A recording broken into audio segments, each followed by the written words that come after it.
Sorry about that. Actually, you take that and then I'll take this one. All right. This meeting is being recorded by Stoughton Media Access Corp. for broadcast, I believe live, but if not, it'll be rebroadcast for sure. This is a hybrid meeting. It's done in accordance with the emergency order that dates back now 4 or 5 years, but has been extended. It's a hybrid meeting, and one comment on that, because we have such a large committee, I think we're either going to be all hybrid or all in person mostly. But so keep an eye on your emails, on your agendas for every meeting so that we can make sure that people don't get mistaken that they thought it was hybrid when it was actually in person. It's just going to be difficult calling a roll for meetings where we'll have numerous votes. That said, we do have to call a roll because it is a hybrid meeting. So when I say your name, if you could vocalize if you're here or not. Dr. Baeta? Aye. Joseph Buckley? Here. Fran Bertinetti? Here. Tom Coulter? Steve Cavey? Jillian DeStefano? Here. Diane Dolan? Here. Jake Dorr? Here. Leo Fay? Here. Sandra Gropey? Here. Craig Horsfall? Lynn Jardin? Here. Melissa Lynch? Here. Julie Miller? Here. Katie Monahan? Here. Anne-Marie Raymond?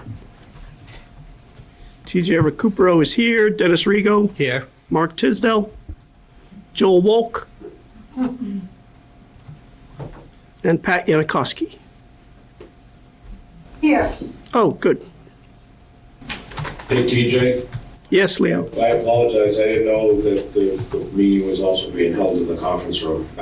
No, it was hybrid. Just online. You're all good, Leo. This one was hybrid. Okay. So. If I knew there was an option, I'd rather come see your face.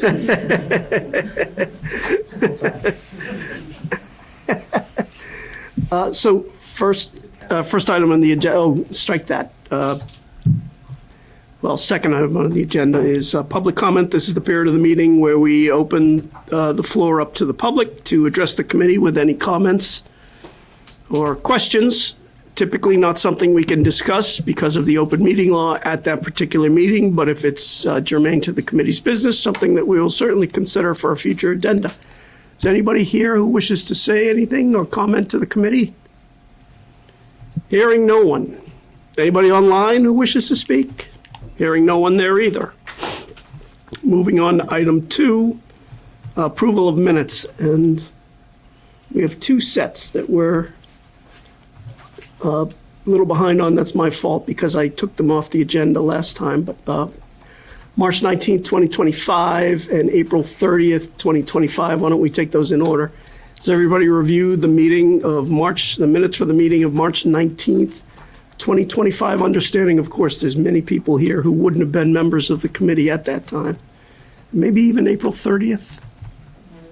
April 30th you were here? Okay, so March 19th. Has everybody reviewed those minutes? And if so, are there any changes, suggestions, or a motion to approve? Motion to approve. Second. Motion made, seconded.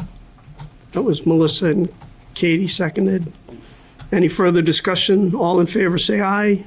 Aye. Oh, strike that. I have to take a roll. I have to take a roll. My fault. I'm going to call a full roll, but we'll weed it out, and whoever wasn't here, just say I wasn't appointed at that time or not here. Dr. Baeta, Absent, so I'm abstaining. Joseph Buckley, Aye. Fran Bertinetti, Aye. Tom Coulter, Steve Cavey, Jillian DeStefano, Abstain, I was reporting. Diane Dolan, Aye. Jake Dorr, Yep. Leo Fay, Aye. Sandra Gropey, Aye. Craig Horsfall, Lynn Jardin, Abstain.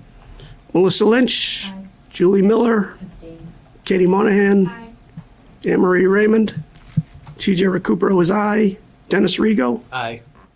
Mark Tisdale, Joel Wolk, and Pat Yanikoski. Great. You got all that, Eric?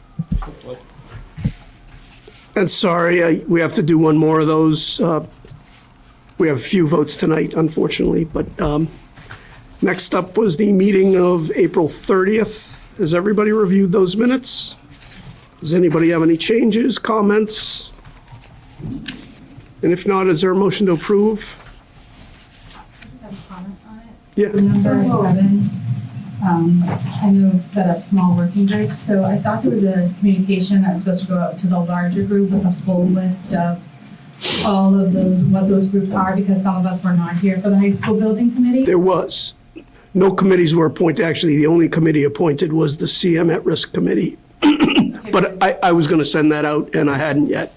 Okay. I actually started it this afternoon, but you're right. Okay. Is there going to be a full list of all, or, because I think at the time there was a conversation about some interest or some appointment or some sort of hybrid of that. So I want to be clear as to what the Right. expectation is and how we are to proceed in that manner as a committee. Yeah, I had asked people who were interested in a certain committee to email, text, call, whatever, after I send out the, Right, and you haven't had, that's what I'm trying to. I did get a couple comments back from people of the committees that I listed verbally during that meeting who said they would like to be on X, Y, and Z. So those are in my notes at home, I but just think some of us don't know from the high school building committee, so it's important. no, those will all go out, I promise you. Full list. Some of the committees won't have anything to do for a little while, but That's okay. you're right. Just a Yep. point of information No, you're right. and approval. That will go out, and I think by and large, in most cases, if you want to do something, there'll be, so, not you, but you. I appreciate that. It was mostly meant to prevent like a quorum of the committee on a subcommittee, so, cool. But thank you for noting that, because I just didn't have time to do it today. Anything else on the minutes of April 30th, right? April 30th, 2025? Move the minutes. Motion made by Dr. Baeta. Is there a second? I think Pat also moved it beforehand, but great. Second by either Lynn or Fran. Great. If no further discussion, I'll run through quickly. Dr. Baeta? Aye. Dr. Joseph Buckley? Fran Brutinitti? Tom Coulter? Steve Cavey? Jillian DeStefano? Aye. Diane Dolan? Aye. Jake Dorr? Yep. Leo Fay? Aye. Sandra Gropey? Aye. Craig Horsfall? Lynn Jarden? Aye. Melissa Lynch? Aye. Julie Miller? Aye. Katie Monahan? Aye. Anne-Marie Raymond? TJ Recupero says yes. Dennis Rego? I'm abstaining. I was absent that day. Mark Tisdale? Joel Wolk? And Pat Yanikowski? Aye. Great.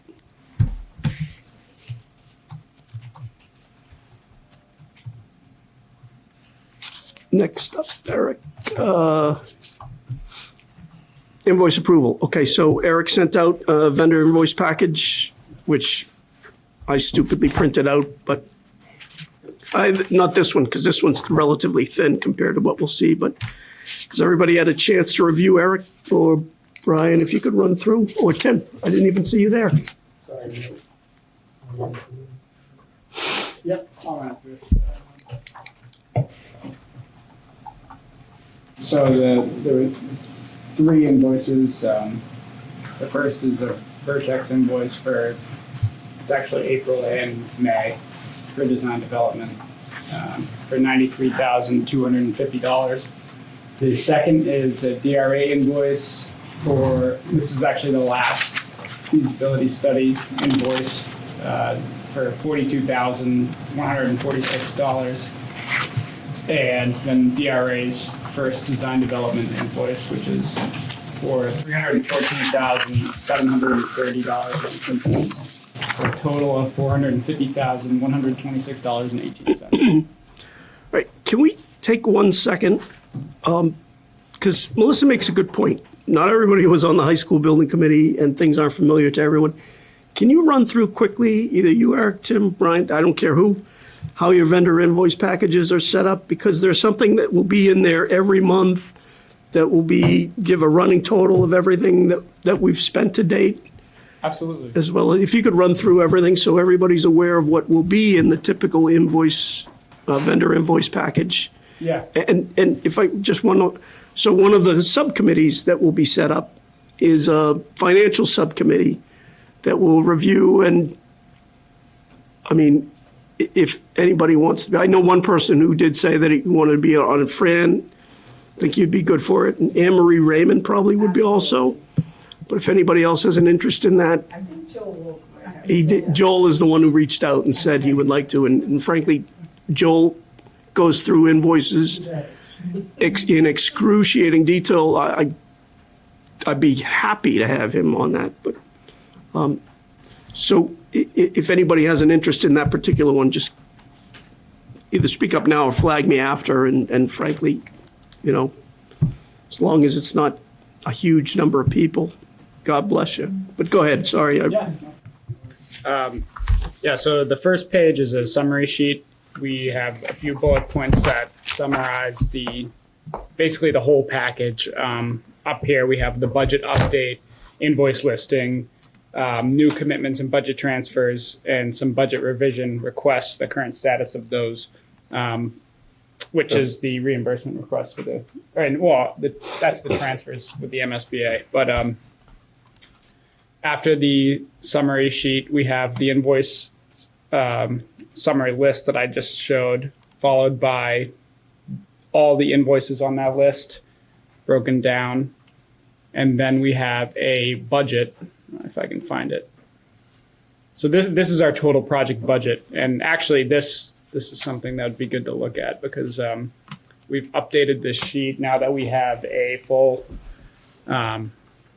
design development through closeout budget. What you used to see every month was this top section here, the feasibility study agreement with the $1 million appropriation. But now we've filled out with all these other buckets, I guess. The first column here being our budget, the total project budget. The second column is transfers. So that, for example, that 42,000 we moved from DRA's environmental and site bucket into their feasibility study budget. So that was an internal transfer, but you can see where the money came from and where it went. The revised budget, which is the updated reflection of the transfer. So as you can see, H equals the column F plus G. Next is the committed. So this is everything that is currently committed in our budget. So the items that we know, I guess the knowns, everything that we've already committed to, spent is next to it. Alternatively, the last column, available funds, is what is yet to be committed. So that's kind of our working budget. For feasibility study, that was what was kind of left over at the end. But if I scroll down to the bottom, you can see the total project budget. So the last line, it's a little easier when you're looking at it on a piece of paper. But so right now it shows the $100 million being available, and that's because we don't have a GMP yet. But once we bring on a CM at risk firm and we develop, we bid out all the subcontractors, this will go down to a much smaller amount. That'll pretty much be our contingencies. But you can't see the top rows. But so just to circle back, 114 million is our total budget. That's our current transfers, and that 1,250,000 is the amount that we reduced at the last appropriation vote. The revised budget committed, spent to date, left to spend, and available. Any questions about the budget? Okay.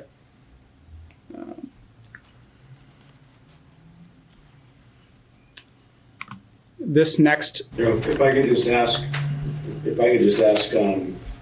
just out of wanting to know, is this money come to the town from the MSBA and then get sent out, or is this billed right to the MSBA and they pay these? Reimbursed. No. So the MSBA reimburses as we go. So everything is paid by the town. The town borrows as needed. And once we send those, we send reimbursement requests to the MSBA every month. They pay us in real time. They reimburse us, and some of that money is used to pay for the next month's invoices. Okay, thank you. So the next section here is our major contracts. So right now that's DRAs, and with all of their amendments, followed by Vertex should be up there. Yep. And we'll end up with another one for the CM that is selected. And if we go with any third party, like sometimes you end up having like a movers contract that ends up in here, but those would be the major contracts for now. Budget transfers and contingency usage. So this is all of this will be like where the change orders show up. We pull from our owner's contingency and construction contingency, and everything will be listed here. You can see the category where the funds go to and where they're pulled from, with the remaining amount from the bucket that you pulled from. And the final page is the reimbursement summary. So this is those payment reimbursement requests that I was talking about. So as you can see, we've sent out about 9 of them currently, and we've got a couple more in the works. It shows the date that it was submitted, the amount that we submitted for, the eligible project costs. So that's that percent that we've talked about. You've probably heard us talk about. The eligible costs are what they actually reimburse us for. The ineligible costs, so that's what is reduced from the submitted amount, and then what is actually paid. I think that's pretty much it. Does anybody have any questions about those last 2 sections that I just showed? Nope. Everyone online good?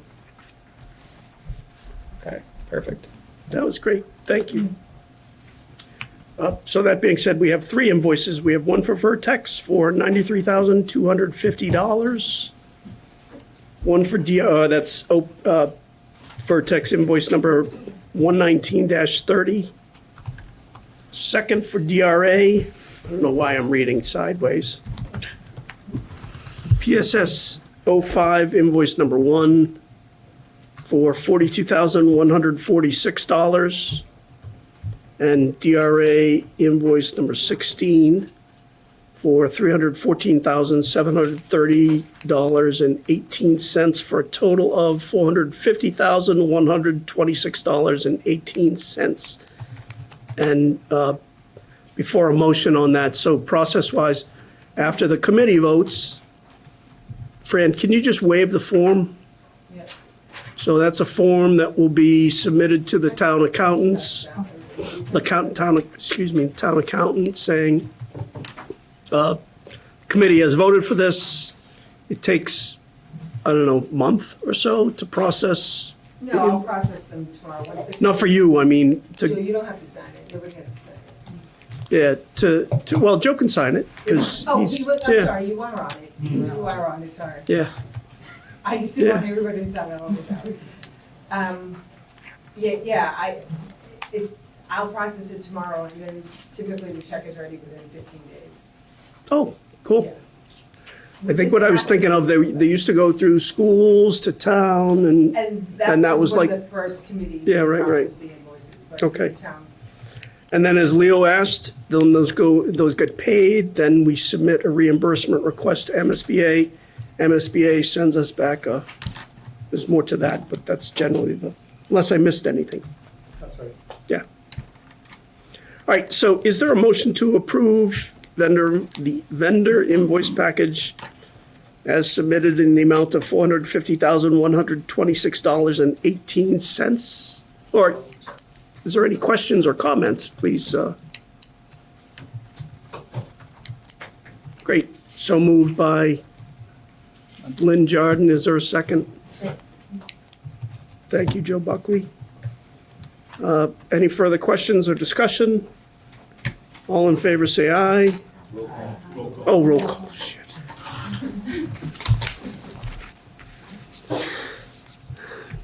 So when I say your name, please say yes or no. Dr. Baeta? Aye. Joseph Buckley? Fran Brutinitti? Tom Coulter? Steve Cavey? Jillian DeStefano? Aye. Diane Dolan? Aye. Jake Dorr? Yep. Leo Fay? Aye. Sandra Gropey? Aye. Craig Horsfall? Lynn Jarden? Aye. Melissa Lynch? Aye. Julie Miller? Aye. Katie Monahan? Anne Marie Raymond? TJ Recupero, aye. Dennis Rego? Aye. Mark Tisdale? Joel Wolk? And Pat Yanakowski.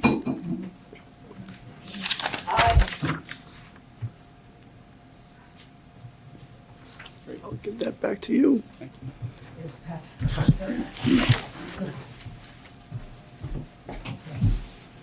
Great. Can you pull up the agenda again, because I didn't print that. Sorry, Eric. No worries. CM Oh, great. procurement update. CM at risk procurement update. I'll provide a quick Right. update. So the committee has been selected. The pre-qual committee was myself, Carl from DRA, Fran, Joel, and Dennis, and Craig. So there's 6 of us for the pre-qual committee. The advertisement went well last week, thanks to Fran and her effort in getting that central register we did, and combis and weekly paper that was posted somewhere in the town hall. So that's all been taken care of. And the RFQ went live today. And small adjustment to the dates that I sent to the pre-qual committee, that the pre-qual RFQ will be received now on Thursday, June 26th. We had to push the day due to June 16th is a holiday, there being 10 days, so we had to slide out a day. So that's the only change to the schedule. And RFPs, again, 26th we do, and then we'll do a short list by July 14th. Then we'll set interviews up. Hi guys, just remember to turn on your mics, all right? Yes. Yep, so then the then we'll do the short list. Actually, no, we'll back up a second. So the RFQs are due June 26th, then we'll do a short list, then we'll go to the RFP phase. So we'll issue an RFP to the short list firms, 3 to 5, depending what the committee approves. And then we'll set up interviews week of August 11th, and then hopefully gets a recommendation to the committee for approval the end of August, roughly around August 22nd. We'll have a CM on board. That will tie nicely into getting the DD set priced up. That's sort of the big picture right now, is get through the RFQ process, get to the RFP, and then make a recommendation and CM on board August 22nd. And I'm looking to set up a meeting with the pre-qual committee sometime next week to go through sort of a kickoff in that process, and what short list determinations we're going to set, criterias, and how we're going to select the CM or the 3 or 5 CMs to go to the next phase. So that's the next steps for the CM. Great. Any questions? Good.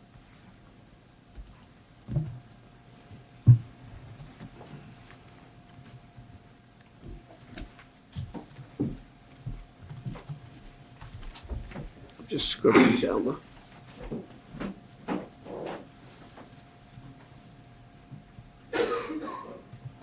Okay.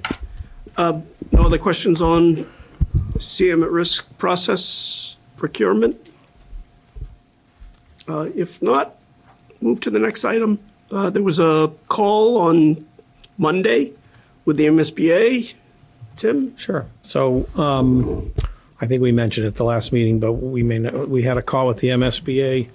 It actually was set up a while ago from them to kind of actually more update us on what's happened in the year since the failed vote and then the revote, because we just haven't gotten together with them in that time, not formally with the team at that time, the MSBA team. So we took that opportunity to brief them on the site changes that have been made. That's the single biggest kind of scope change that we had from the year ago, which actually, for people that weren't familiar with, we actually did have that, and you're going to see more of this from the DRA presentation, the explanation of that we went over with them.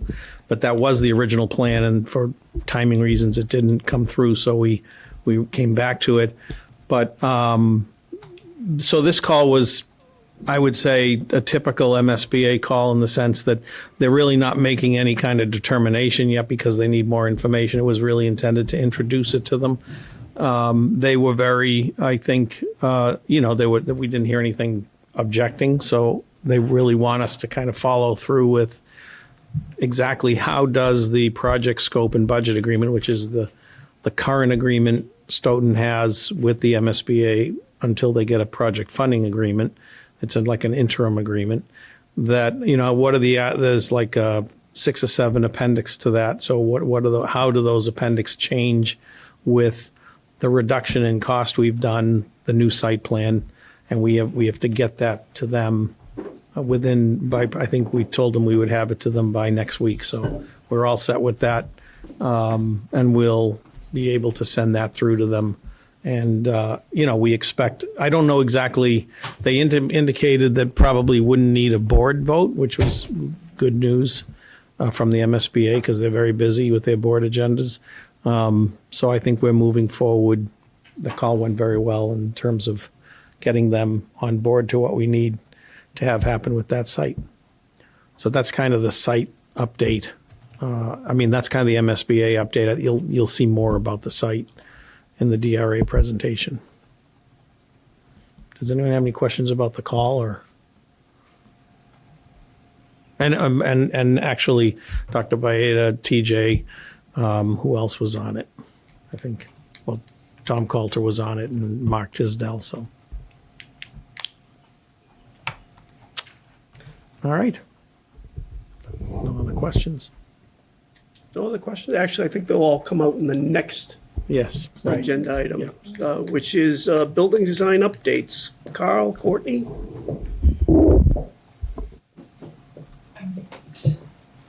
Everyone see the presentation? Not yet. Yeah. I didn't see it. You can see it in the room there? Yeah, we're good now. Okay, thanks. Thanks for allowing us to be remote. Appreciate it.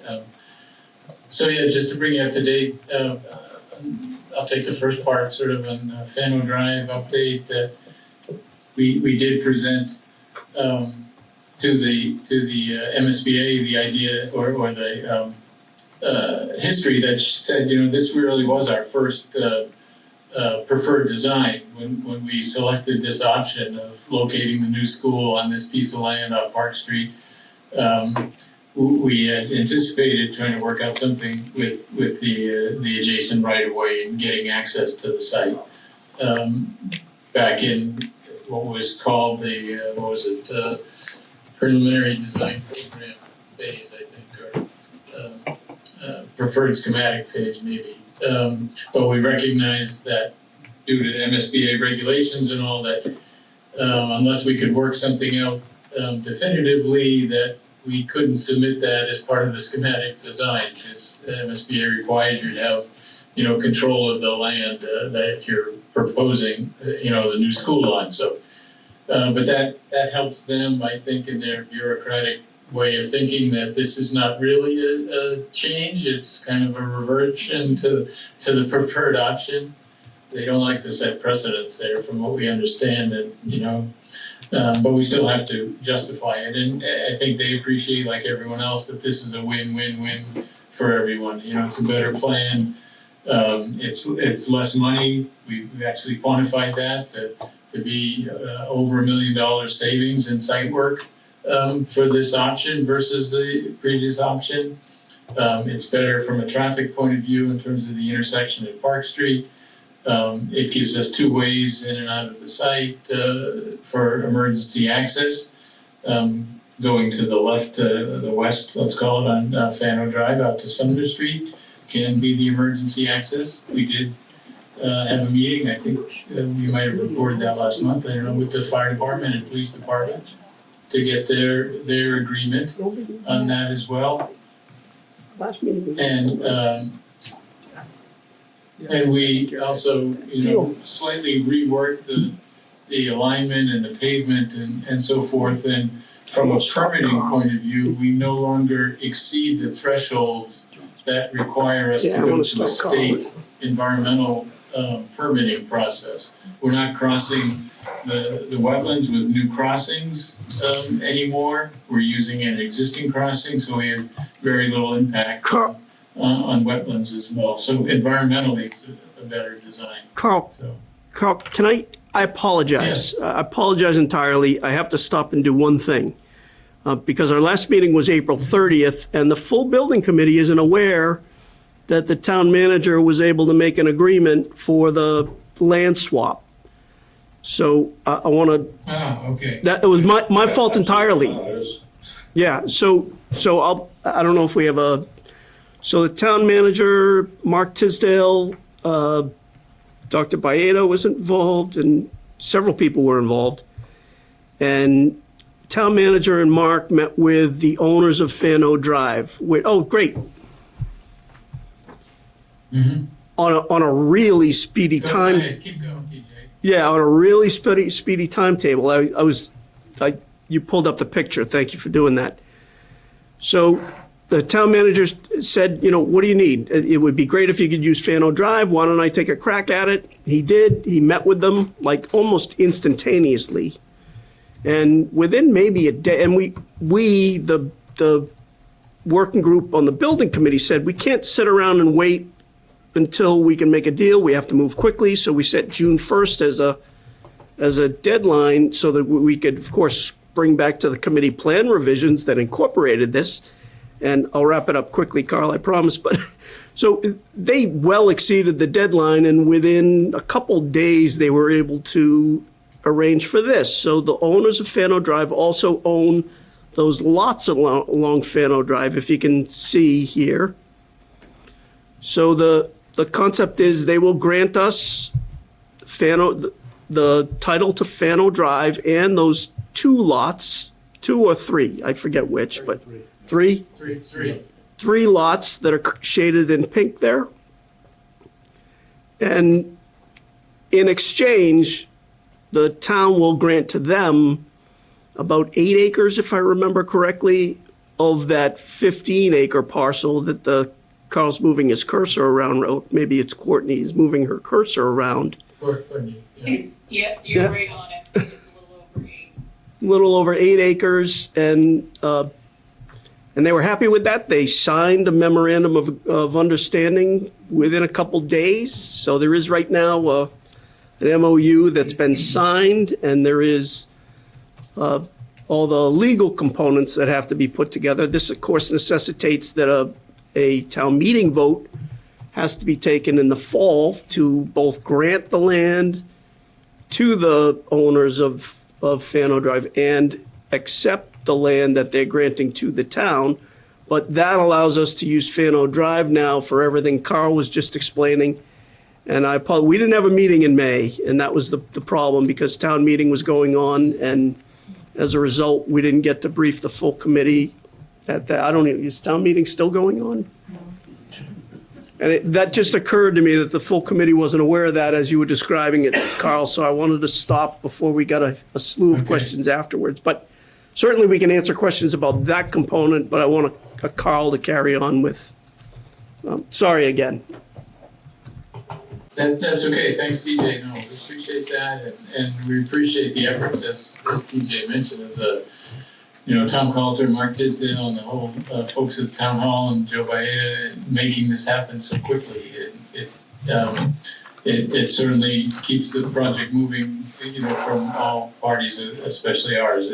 And we quickly revised the site layout without changing the building. Without changing the playgrounds really or any of that, but we did relook at the circulation and the amount of pavement again, because previously with the wetland crossings, we were already into this environmental permitting process through the MEPA, Mass Environmental Protection Agency, I think it is. But now, if we eliminate the wetland crossing, the remaining criteria that we were exceeding was the amount of pavement. And so we did a quick calculation showing if we eliminate all of the yellow areas of pavement, we add the orange areas of pavement, there's a net reduction in the amount of pavement, impervious. We count the roof of the building and all the walkways, anywhere rain can't go into the ground. And if that exceeds 5 acres, then we're into that state permitting process. Not that it's an impossible hurdle, but it's more expensive and it slows down the process, and time is money and so forth. That's part of the win-win-win for everyone. That if we can get out from under that process, it's an advantage to the project too. So, and then Courtney, if we just go back to just to walk through the new design, just to point out the subtle differences in the current proposed layout. Oh, let me get back to it, hold on. So that's Fano Drive, for those who aren't familiar with it. This is the new layout. And it's almost like one of those games, can you tell what's different? Because most people probably can't. But I showed you those yellow and orange things now. So you can see that the main approach to the site obviously is from the current right-of-way, Fano Drive, not on the town's previous property there. And so we're not crossing that wetland anymore. So instead you come in on Fano Drive and cars will make the first right-hand turn, and they still have a very nice long queuing area up to the front door or around the building to drop off for kindergarten in the back. Then going back to Fano Drive, the buses can continue on a little bit further and make a right turn and have a separate dedicated drop-off as they did before. And they return back out to Park Street. And if it's a service vehicle or a delivery vehicle, they continue down and can pull into the loading dock at the back side of the building. They can make a T, a 3-point turn and leave by Fano Drive too. They do not have to drive around the school. So that can be gated off during the day so that kids can still be on the playground in a fenced-in, protected area, and there's no vehicular traffic back there during the school day. So the site works very much like it did before.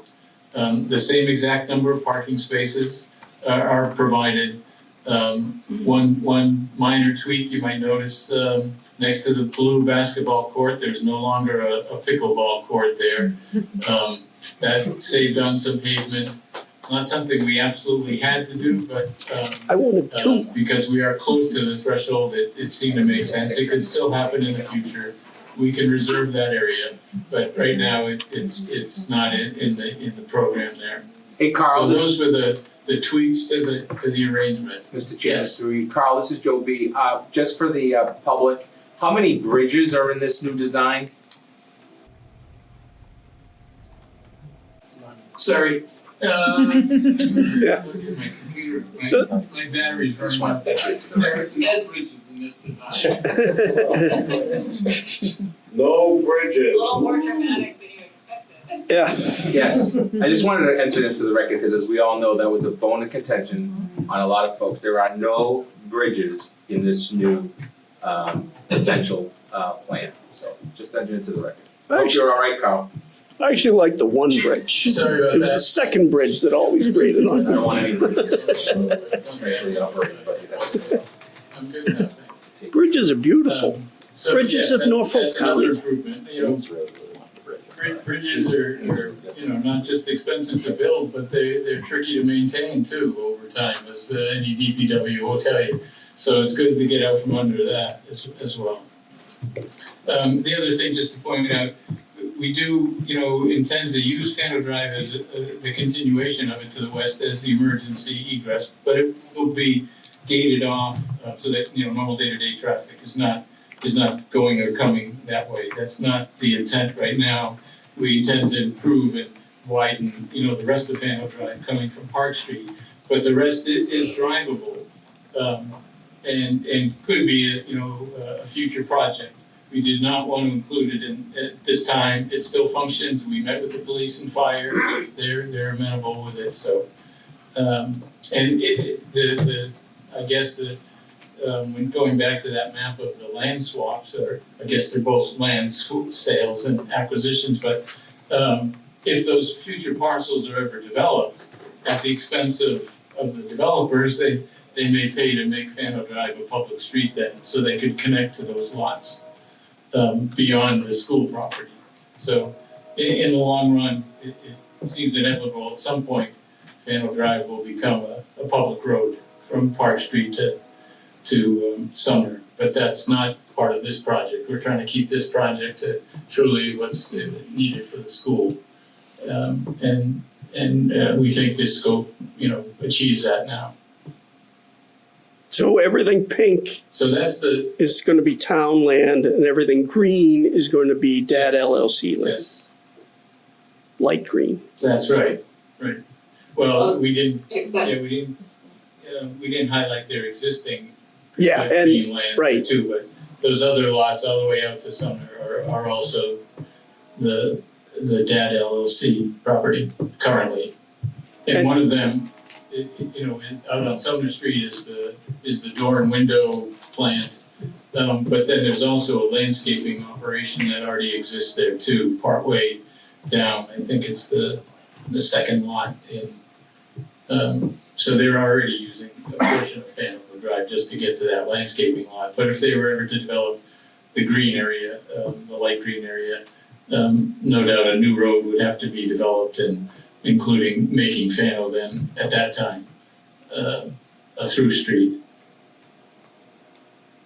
Great. So that's where we are there. We are proceeding, obviously with this design and plan in anticipation of approval, thanks to the Board of Selectmen's, I understand unanimous approval, and preliminary feedback from people in the know. It seems like, for all the reasons we've enumerated, the win-win-win situation that, we anticipate, a successful town meeting vote.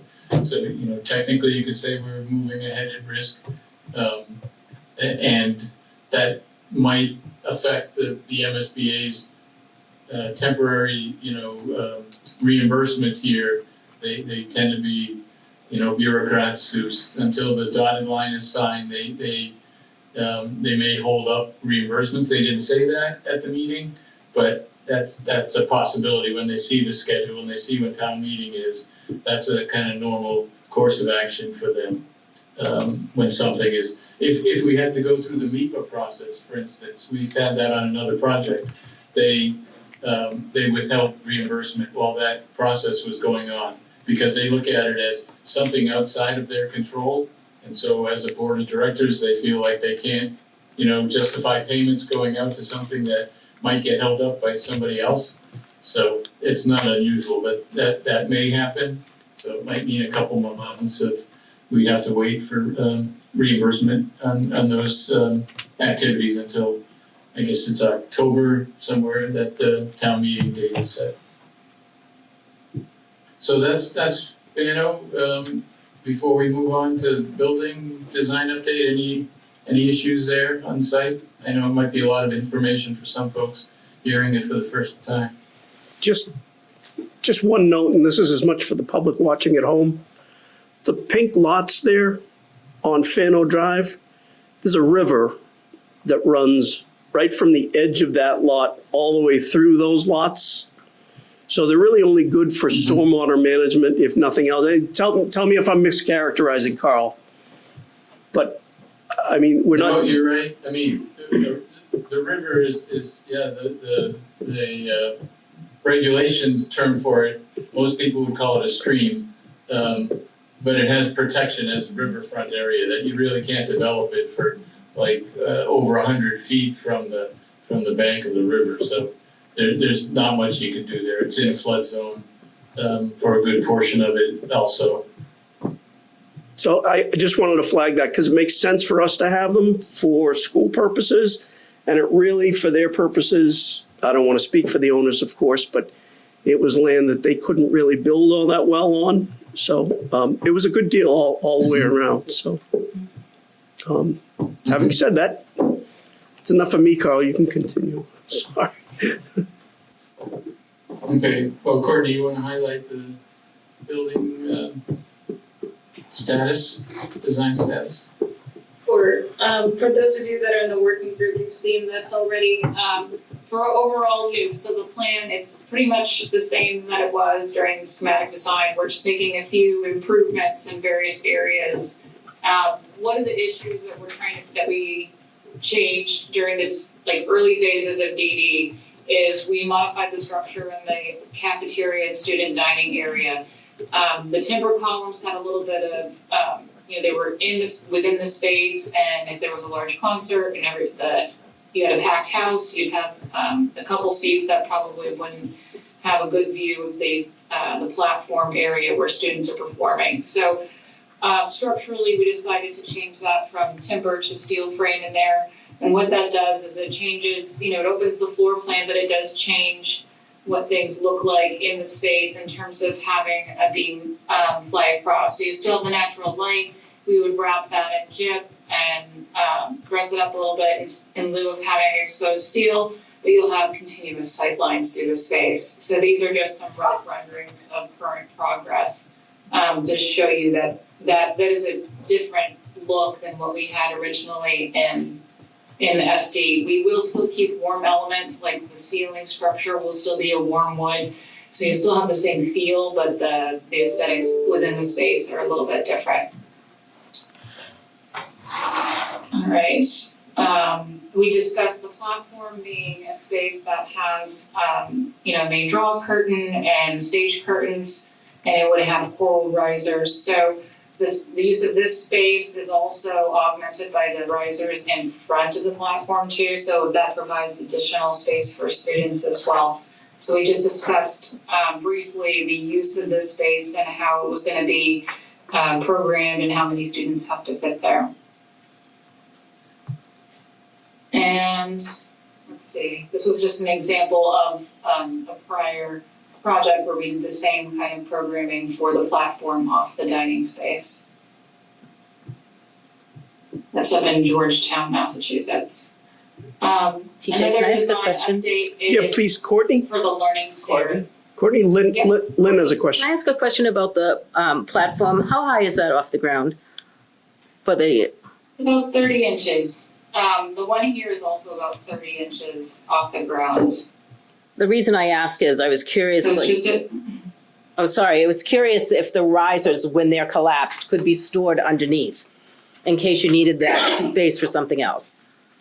I asked that question. Well, it's a good question. Although if we have the risers in front, so that prevents a nice vertical storage access point. We do provide storage off the platform itself where these could be collapsed. They stack on the carts very nicely, actually. And we can send you guys some cut sheets if you're interested to see what that looks like. But yeah. At 30 inches high, it's very difficult to get sort of useful space out of that. The structure itself is going to be, over a foot deep. You don't get much useful space. It's kind of hard to get things in and out of there.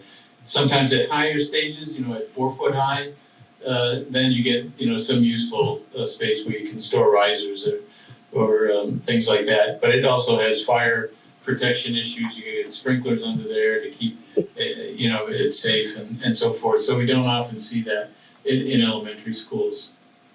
Thank you. We did do it at the high school. We did have space under there. Any other questions on the cafeteria or the platform?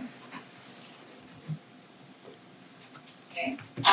So this is something our team has worked on, the learning stair.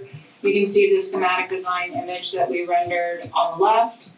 And then we highlighted some of the changes on the right. So we've rounded off the stairs. We've changed the form of the stairs to flow a little bit better into the space.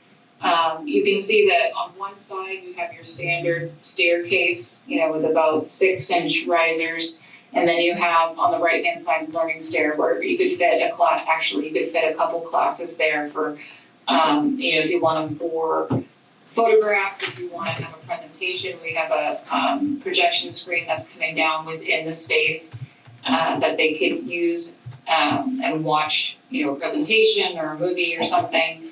And then we also integrated space for wheelchairs, which is really important. I think the next slide shows that a little bit better. So there's a plan of the stair. This is one of Carl's sketches. Shows the wheelchair space, and then there's a zone behind it that has a little unseating underneath the stair. So we're not only utilizing the front side, but we're using the back side for program space too. So you can see the wheelchair space, and then I love that. the little zone behind, where you can, they can have a little reading nook, a little cozy cave, if you will. I think that's what you call it, Carl, isn't it? Right. Yeah. And so we think this is a nice feature, and being within, the learning common space, that could be used for our program and, other classes. Let's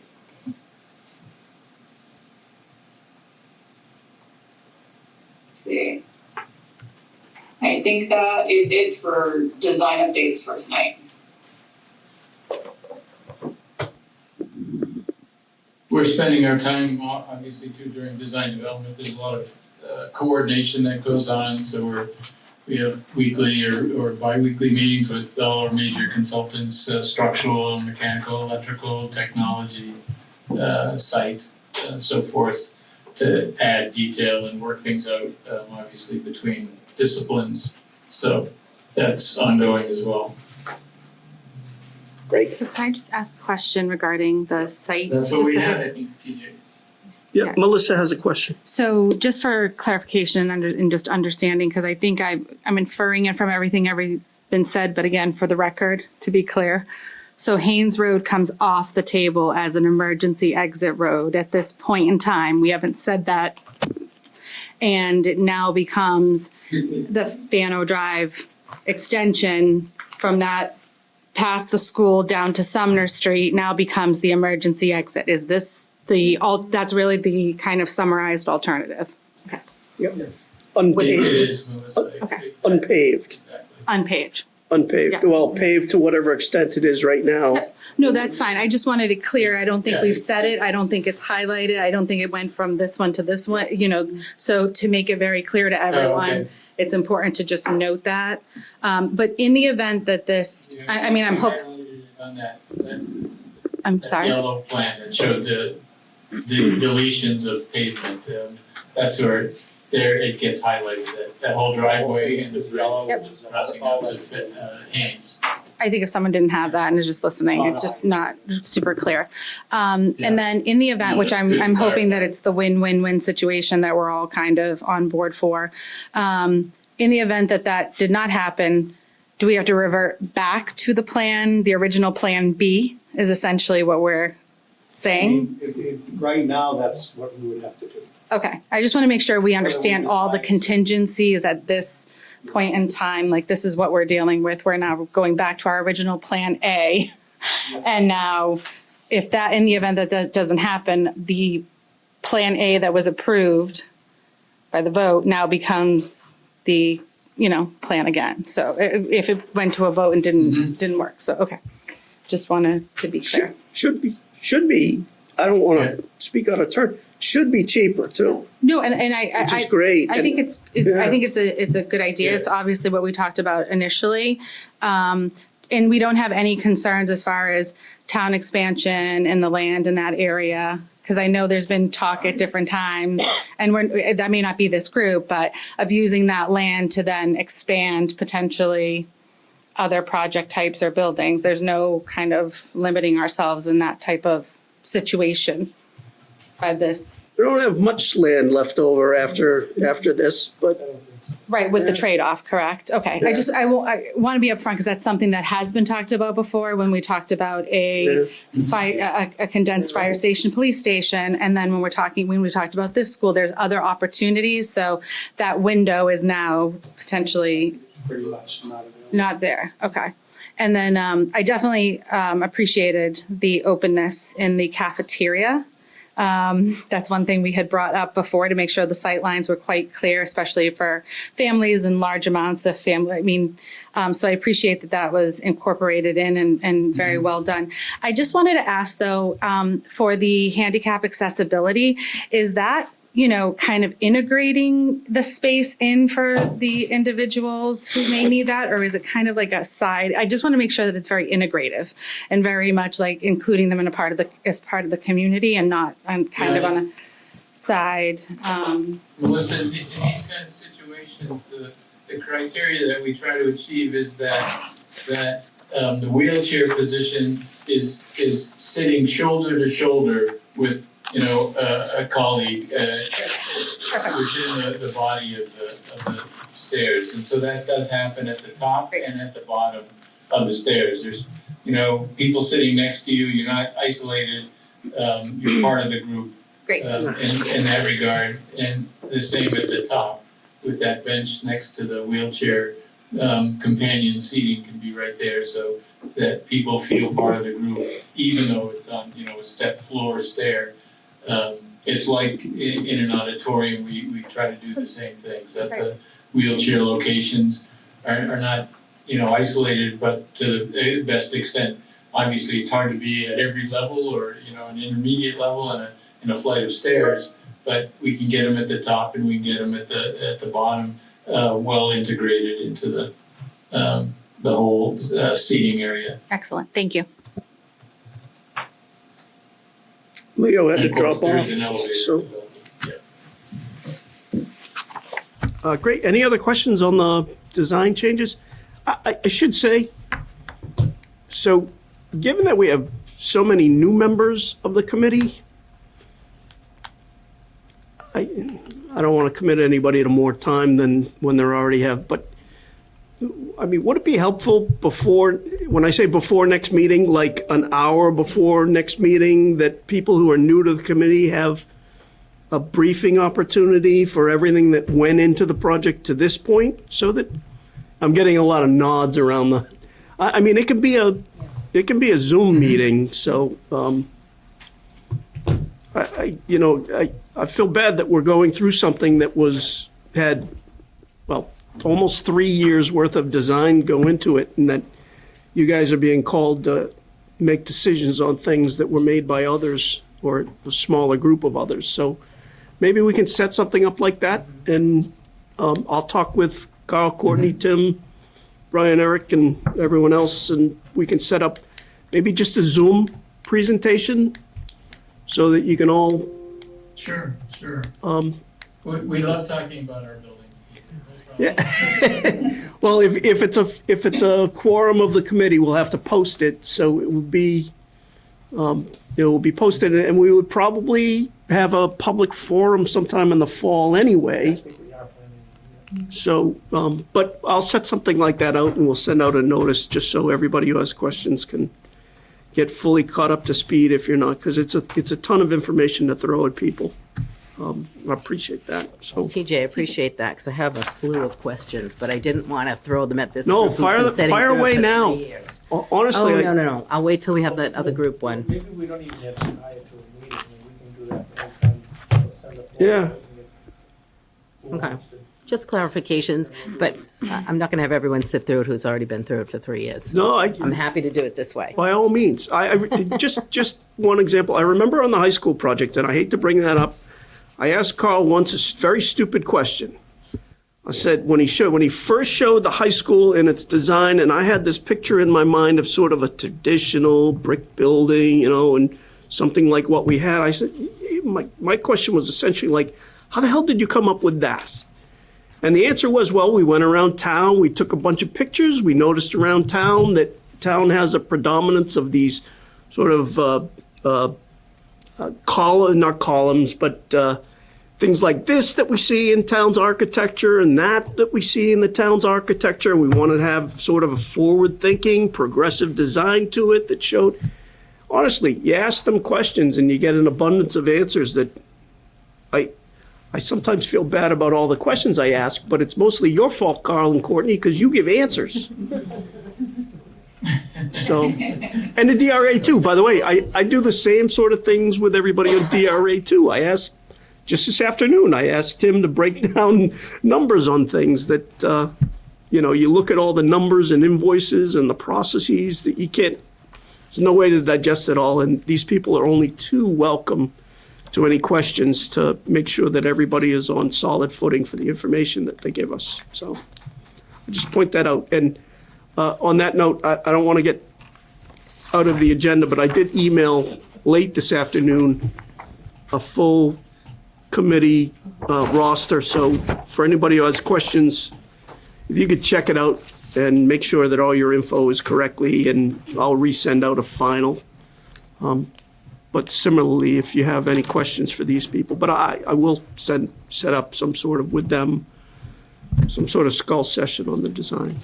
Having said that, we can move along so I can. Can I just mention that I think it would be helpful for full members of the committee who've been here to just go over some of this stuff too? I honestly, Yeah. I'm going to be there too, because I hear stuff all the time that All right, so next on the agenda, if nobody has anything else. Yep. Review and approve subcommittee, sub-consultant proposals. Subcontinent. Yeah, that's right. I'm gonna go back up on the screen.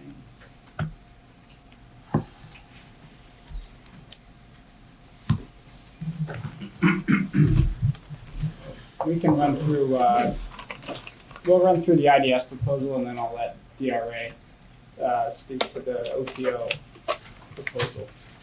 I can give a summary. All right, so thank you. Yeah, so we'd like to bring on IDS, Interval Data Systems, as a subconsultant to Vertex to assist with the automation of the building systems. So essentially what they do is they come on and they help us tweak the design throughout the design phase, and then they stay with us through construction and post-occupancy. And they basically dial in your building systems to make it as efficient as possible, reduce energy consumption, reduce operational costs. And we've had some pretty good success with them on recent projects. When our first couple of projects, we brought them in post-occupancy only, because that's just where we could immediately start working with them. And they would basically join our team and help adjust the like HVAC schedules, for example, get the building equipment turning on in an efficient manner, running in an efficient manner, and then when nobody's in the building, operating in the same way to maintain the minimum required temperatures, humidities within your building without using too much energy. So essentially, when we brought them in on the design phase, what we noticed is the about year or so between building occupancy and post, and when you really start lowering your energy consumption to minimize your EUI as much as possible, the results were that year, when we had them on the team, we were seeing 5 to 6 figure cost savings from the operational budget in just that year alone. And moving forward, that remains. Those cost savings are real, real dollars, and that's something that Dennis can surely appreciate as you occupy your building. And they're pretty good at what they do. They're professionals, and they not only do they do that, they really help train these. They'll assist in the training. They'll work with the mechanical contractors, the controls contractors, and they just kind of streamline the whole process. They also help with the Eric, validation for the rebates. Correct, yes. And they'll help with the validation for the rebates, the mass save rebate in particular. And if the IRA rebate is still on the table, I'm sure they will help us with that as well. This is their cost breakdown. But Courtney, did you have a question you wanted to ask? Well, you threw out this term EUI, and you might hear that, I know for folks that haven't heard that means the energy use intensity of the building, and a lot of our rebates are tied to hitting a certain target for the energy use intensity. So, that's part of the reason we have geothermal on the project, as well as, the capability to have PV in the future. It's an all-electric building. So having these folks on board to help, streamline the process during occupancy is a real benefit, and it'll help, ensure the savings over time in the future too. Thank you, Courtney. So this up here is their cost breakdown, and as you can see, to bring them on during the design phase, which is the 2 lines before construction administration, is roughly 20 grand, and then most of their work comes in the post-occupancy phase when they're really dialing in the schedules and working with you guys, and they're monitoring your energy usage. This can be broken down. Some of these optional services, you can elect to continue to use them after post-occupancy. It's really a decision for later that you guys can make. But right now, we're looking to basically approve of this proposal, which would be in total the sum of the 119 and the costs below, plus a 10% markup, to allow us to bring them on and to get them to start working with us on the design. I have a question. Yeah. Would this contract be one of your contractors? Oh, okay, so it wouldn't have to follow procurement, so it would be under you. Okay, all right. So that comes out of the last amendment, last OPM amendment that we did out of, is this budgeted for, is this out of a? I'm not sure if it's in the, I'd have to see that fee proposal, whether it's in that fee proposal. I don't think it is. I think it's It's not in that, so this would be extra. this would be a new amendment. Yeah. Mr. Chairman, 2 items. Under the optional services or the total, I guess I'm asking for the total breakdown of this. It's a 119,250, which takes us through November of 29 with the support, the warranty period. Correct. However, below that, there are optional services that would be operational costs to the budget, not to this project, correct? Yeah, I Okay. suggest you'd only approve the 119,250. I agree, just because, and I think I won't be here. My colleague to my left here will be in charge, but in my prior projects, I absolutely would go out to as far as 2030 with this company, because as we know, those first 2 years after the building is on, we see a lot of little things that can become big things around HVAC systems and all of that. We've So- seen a market reduction, but I think this would be the 5th project, I think. And we've seen a real reduction in all those issues, significant reduction in those startup problems where the bills. You doing the are 10%? expensive. I just want to go on, I'm just wanting to go on the record, I won't be here, but in my prior building projects, I've always utilized this process because there are, and again, because you're utilizing this process, you're actually long-term saving to your system, because things do arise with a new school. So just entering into the record. If we want, we have the bottom two. One minor comment where, sometimes the school vacations, right? You don't want the HVAC running full blast during school vacation. Sometimes somebody will go there and tweak it because there might be a class or a function, and then it just runs all weekend or during winter break. And these guys will go in there and make sure that those systems are in, not active and reduced. So They get it, we could work it where they see what's happening in your school. Doesn't want to, or almost 100 data points they.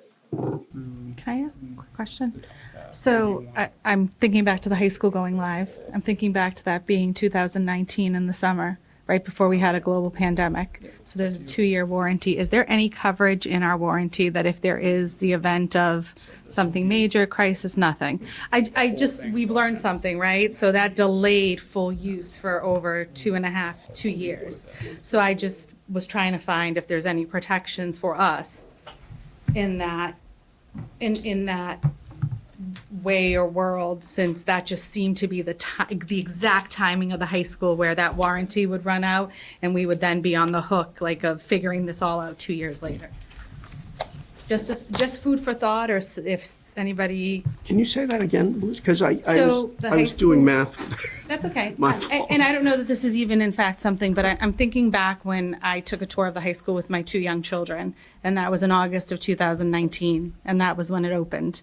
And 7-8 months later, a global pandemic hits.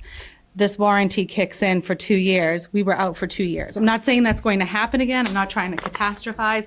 I'm trying to minimize or make sure that in the event that something of that nature did ever happen, that we are protected, because we really didn't optimize potentially or know about some of these breakages for those 2 years because no one was in there using it optimally. So I'm just asking if there's anything in the industry or anything that could be looked at or anything that could be built in to account for something catastrophic. We could ask them to, that last IDS warranty support period, TCO plus 15 months, that's what we're talking about is 6 or 7 months into that, the pandemic happened, if that was the high school. Right, and we would be. Probably, Eric, ask them to toll the warranty, because then you could just shut the school down. I don't know what happened in high school. Like, Yeah. largely, you shut it down to just, so it's not always cycling. And then they're not I'm doing sure. anything. So I think Yeah, I'm sure. probably would be willing to toll the warranty for that period of time. Maybe. I mean- It just is. Anything catastrophic could happen, right? 100%. So I think the question becomes, it's a business. You add 15 months to this, they're going to add that 76,000 is going to go up. I guess I'm suggesting, or we may be suggesting, is there a secondary way to say if A were to happen, there might be a cost to that, but that cost wouldn't be incurred until the actual event took place. Correct. We could check on that. Okay, great. It shouldn't be a problem. Thank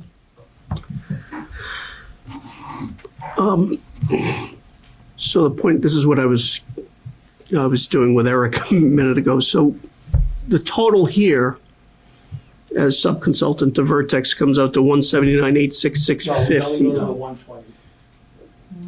Go on 19, 250. 119.5. If you add in the bottom two, I wouldn't add in the bottom two because those really should be out of the school's operating. Those are operational expenses. fine by me. Then that takes I don't you, think we can get away that takes you with to over a putting it year. in. 131, We have to- 131, 175. So my question, and I don't want to jump ahead too quickly, but if we can vote on a contract amendment now, wouldn't that be better to do it rather than Yes, come, That's so, why we put it. as opposed to just a proposal? Oh, I thought this was a proposal and then we were going to come back. Well, we All would right. suggest, I mean, if you don't want to vote on it, you want more information. No, I want to get We would business. suggest if you approve it, we will then just follow through. I'd rather not delay business that we can do now. So the total would be 131,175, right? So we're authorizing, but then if they wanted to extend the warranty support another year, I assume that would be another amendment and we can deal with that later. Yeah, I mean, I would suggest that we have written into it that the town can then have the contract assigned to them for those two bottom pieces. Okay, And just have them, this is a very proprietary, it's gonna be very hard to get three bidders, so I mean, Yeah, well, it falls under you. yeah. So I think if we could set it up that you'd take it on at that point, because these two don't get in until January of '29, which is a year and a few months after we're gone. Not gone, but we're still gonna be closing it out like we are with the high school, but the school's been occupied. So you would pick up from January, right? Yeah, you get the Mass Save rebate all right. and then the ongoing monitoring Yeah, I mean, starting a the year Mass after Save that. rebate, we could take if you wanted, that's in the same time frame, but Right. ongoing monitoring isn't. That's an operational expense. All right. FY 30. Yeah, FY 30. Tim, Yeah, Kyle? excuse me, Tim, wouldn't it also hold up the MSBA final reimbursement too? If you still have outstanding bills that go on for years, Yeah, they might not get that last 5% reimbursement. That's right. Yeah. Yeah. So I would say you just go with the 119,250, 500 plus 10%. 131,175. What's the number, 130? 131,175. So moved. Great. So that's, we're voting on So we're voting on the whole thing, not just the 119? No, you're moving on the one thing, I'm sorry. That's 10% markup. Okay. Yeah. Thank you. Who was the second? Sorry. Thank you. So that's Vertex Amendment 1, No, no? I think it's 3 or something. It will probably be 2. 2, no, we have amendment 1 is the DD to close out. Oh, right, yeah. Yeah, 2. All right, so Vertex Amendment 2. Roll call. Motion, you got the motion in second? Yeah, thank you. I didn't see who did it. So if there's no other questions, I'm going to run through the roll. Dr. Baeta? Aye. Joseph Buckley? Aye. Fran Brittany? Aye. Tom Coulter? Steve Cavey? Jillian DeStefano? Aye. Diane Dolan? Aye. Jake Dorr? Yep. Leo Fay? Leo had to duck out. Sandra Gropey had to duck out too. Sandra? Yeah, I know she had to duck out. She wasn't feeling well. Craig Horsfall? Lynn Jarden? Aye. Melissa Lynch? Aye. Julie Miller? Aye. Katie Monahan? Aye. Anne Marie Raymond? TJ Recupero is aye. Dennis Rego? Aye. Mark Tisdale? Joel Wolk? And Pat Yanikowski. Aye. Great. Unanimous, how many people was that? Don't even. Doesn't matter, sorry. Okay. All right, next up is updated invoice processing. So the, And just Yeah, actually, go ahead. I think DRA has one invoice as well. If we want to run through that one quickly. Oh, sure, I didn't, Do you want yeah, I didn't see that, I'm sorry. to? A proposal. Proposal, not invoice. And this would fall into their current, their amendment 3. This would already be part of that. Courtney, do you want to take it from here? Sure, we can run through it. During the schematic design phase, we did our priority borings and test bits that were needed for the building so that our engineers can design foundations and stormwater. But we didn't tackle everything due to our working budget during schematic design. And now that we know the project's going forward, where there's additional work that needs to be done. So this proposal includes allowances for test pits to be done on site, potentially like 10 to 12 borings on site, and associated clearing that's supposed to be done with that, and analysis of the hydraulics, and so we can tell where groundwater is and that sort of thing. So this proposal encompasses, if you read the backup, all of those items, including providing laboratory testing and a report for our engineers so that we can design our stormwater systems and our building foundations and make sure that there aren't any issues going forward with our design. So I think the total here was, I don't have it in front of me, but can you zoom in a little? Yeah, sorry. And just, we do not need I think it's a vote on this one. This is just 60,000. Okay, yeah, it's just more of a notification, yeah, so that total allowance, for OTO scope is about $55,000 plus our 10% markup. So this is just telling you, we've already amended their contract to include this service. This is just telling you, this is what we're gonna go ahead and execute on that. So there's about 4 or 5 of these kinds of services that will be coming to you with these kinds of proposals. And, eventually we'll do a reconciliation. There may be a necessity to increase that bucket. Right now, I think that's pretty much onto our budget. It's pretty $1,000 off or something. So this is just letting you know that we're executing this one now, and we'll be doing some more. And you have a wetlands survey proposal coming. You have some other things. Wetland survey, yeah, and additional design, So this is the part of their contract that are reimbursable services that has already been executed when you approve their contract. Anybody have any questions about, okay. TJ, I'll give it back to you for. Things like wetlands and survey, so we don't need a vote on those either, right? No, we'll just tell you a proposal like this. All right. There's an allowance built into the fee now for reimbursables. Right. We're just talking about using that, part of that allowance for these services.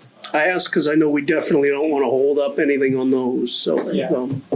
So that would, just to be clear, that falls into these architecture and engineering buckets. So geotech would encompass the OTO proposal, and the wetlands proposal will fall under the wetlands category, and that will be where we start moving some of the money from available over to committed. Great. Anything else from And you? this work, they're gonna be ready to be on site, just so folks are aware, they're gonna be in site end of June. Awesome. Is that everybody, wetlands and survey, or? 2 weeks.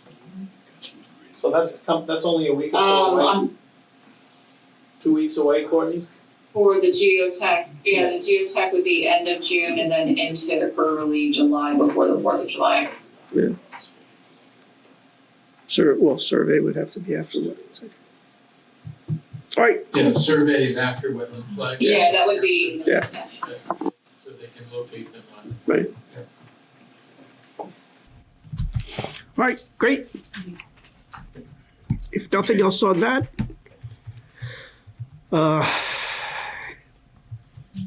ready to move on? Yeah. Okay. Next item, updated invoice processing. This is a product of the number of people we have, because the process in the past has been that we had everybody from the committee sign off on that sign-off sheet that you passed around earlier. And so I think we talked about this at the last meeting too, we didn't take a vote to authorize, did we? I think we just did this We did, yeah, we already reviewed it. earlier. Yeah, we This already process. talked about it, yeah, the process. No, I mean, did we take a vote though to authorize the chair and the vice chair? I think we did it in April, right? We did it. Well, it'll be in our minutes, right? I thought we did. Not sure. I don't think we did. I think we discussed it. Yeah. I mean. We discussed the it, so. committee is approving the invoices through vote. Right, The only thing that you're doing is whatever inside town process requires them to. This is more so that when it gets to the town accountant, they don't say, well, why didn't we have everybody from the committee signing this form? Because the typical process in the past has been that everybody has signed off, and we're changing that. So we don't need a vote, but if you- Normally, I think you do need a vote, just for the sake of making sure that the town accountant is clear that it's the process Well, that they used. that was, I don't think we need a vote, but I think we should take a vote was my point.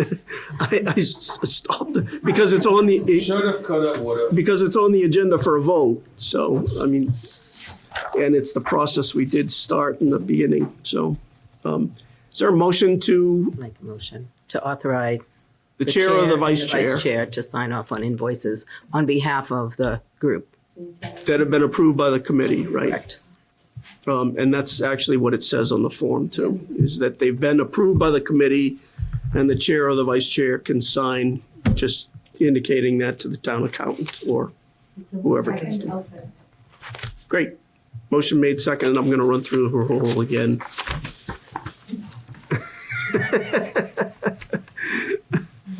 Dr. Byeda. Aye.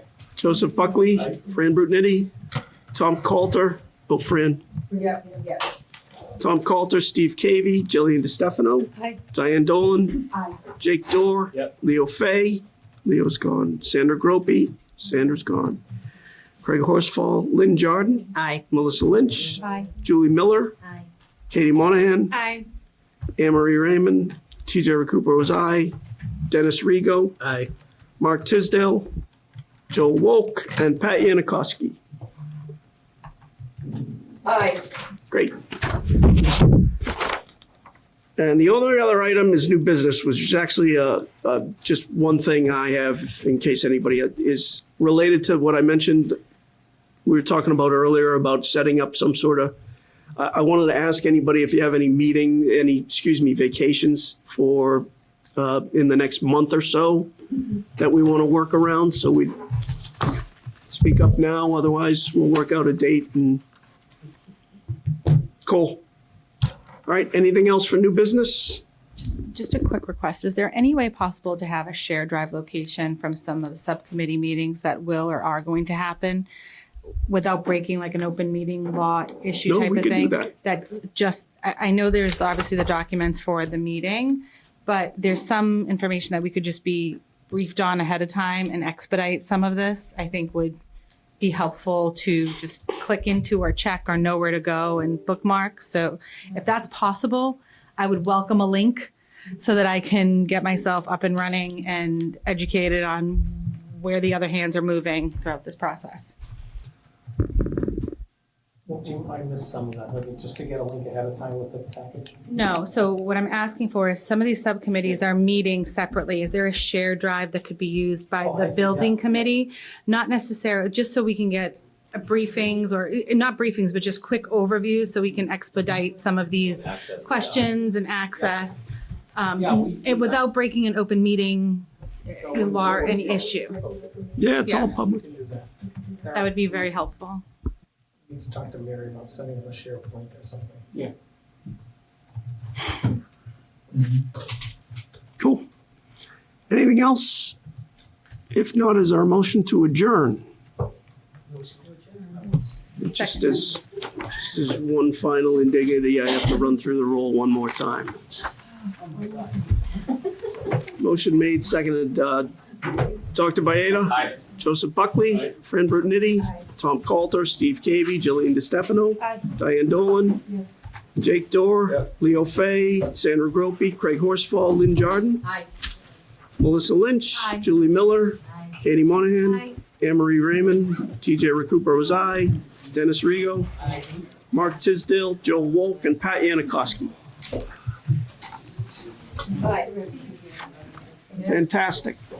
Thank you all. Oh, and our next meeting date, second Wednesday. We're back on we're back on our regular cycle now. Second Wednesday.